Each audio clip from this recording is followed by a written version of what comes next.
The Prime Minister's Social Justice and Mobility Commission was no feet-to-the-fire unit, handpicked with a self-flagellation of the strong, to ask questions of the government that were as difficult as could be. Rather, it was boiled down to the well-disposed Alan Milburn, the diplomatic David Johnston, the academic Paul Gregg and the conservative peer Gillian Shephard.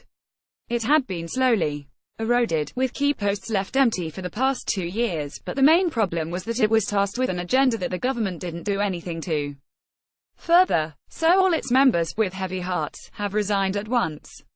The government, Milburn concluded, is understandably focused on Brexit and does not seem to have the necessary bandwidth to ensure that the rhetoric of healing social division is matched with the reality. It may be the note of sad kindness that makes Milburn's letter to Theresa May so devastating. He does not doubt her personal belief in social justice, he merely sees little evidence of that being translated into meaningful action. This puts him at the far centre of an opposition that typically found May's equality shtick rather hard to swallow, but of course he is all the more dangerous for that. It may be the note of sad kindness that makes Milburn's letter to Theresa May so devastating, if you could use the phrase sting in the tail, of a letter that is stinging from head to toe.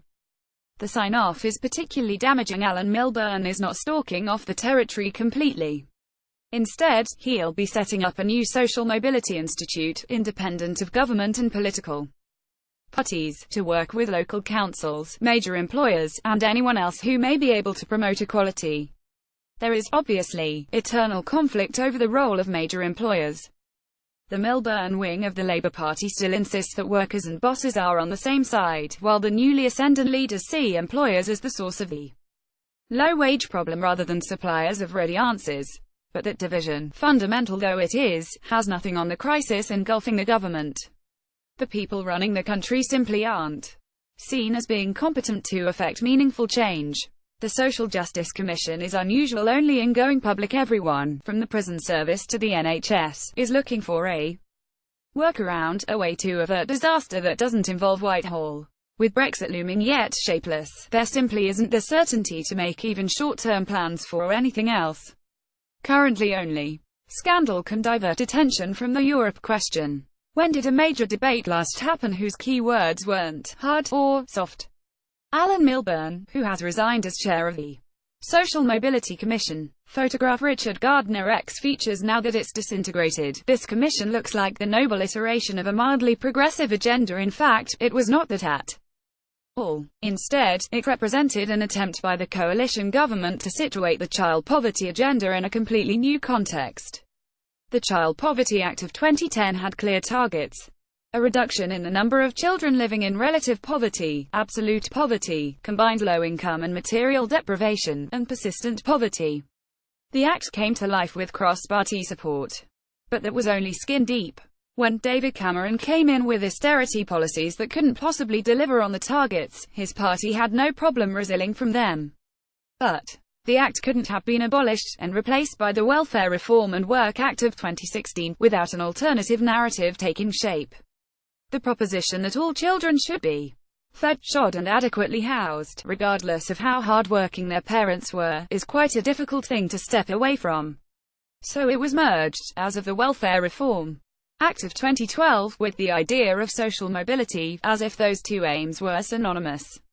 Yet they are not. The idea that a smart, disadvantaged kid from Hull ought to be able to become a High Court judge is not remotely similar to the idea that the same kid should live in a warm enough house with 3 meals a day, regardless of how smart he is. To care that the brightest and best should live in a society where their qualities are rewarded is one thing, creating decent conditions for the dimmest and the worst is altogether different.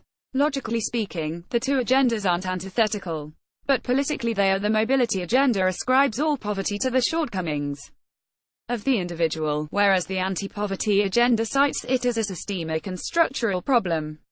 Arguably, it was New Labour squeamishness around poverty that made this shift possible. Gordon Brown could never quite bring himself to sell his tax credits as necessary redistribution, and instead fell back on a more sentimental fix: it may be an adult's fault that her wages aren't high enough, but it can't possibly be a child's.